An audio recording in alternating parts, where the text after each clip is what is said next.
How's it going, everyone? I'm Landon with LMR.com. In this video, I'll be showing all of you a general understanding of how to remove the rear bumper from a Fox Body Mustang.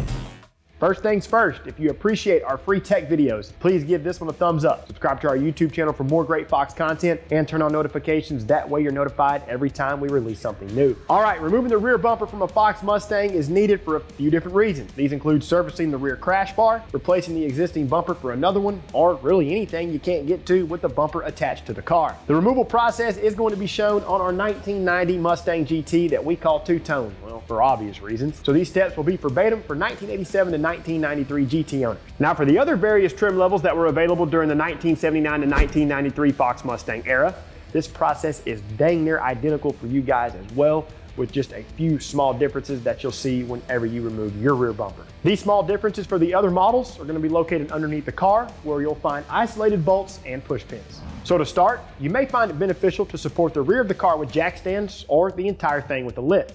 Open the hatch and roll back the carpet. Remove the jute padding and the spare tire board. We're working with a hatchback, so we'll have to remove the rear interior panels. Start with the larger piece first.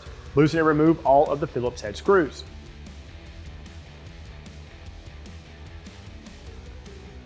Bring the trim panel away from the interior rear quarter panel and flip it around to gain access to the light connection. Carefully dislodge the plastic clips and then disconnect the electrical connection.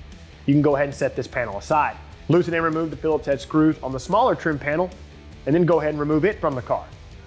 On the driver's side, push the sound deadening material out of the way and then locate the three 11/32 retaining nuts running down the rear area of the body. The few tools I found that were helpful are a 1/4-inch drive ratchet with a swivel and a gimbal or palm ratchet. The top two nuts are pretty easy to get to, but the bottom one may cause some cursing. Go ahead and loosen and remove these nuts. Running the length of the trunk area are 4 more 11/32 nuts. Loosen and remove these as well. Now we're at the passenger side. This side is not fun at all because of the limited working space. So using the same tool combos, loosen and remove all 3 of these nuts. If you have large hands, you're probably going to have to get some help with this. Now from underneath the car, dislodge the rubber overflow hose from the plastic retainer.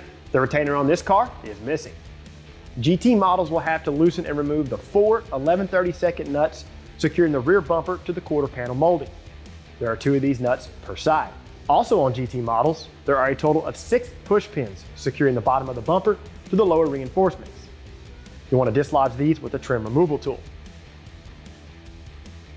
Now you can gently remove the rear bumper from the car.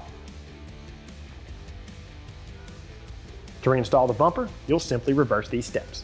All right, people, as far as the rear bumper removal process goes, it's pretty straightforward with the only obvious struggle of getting to the lower inside nuts.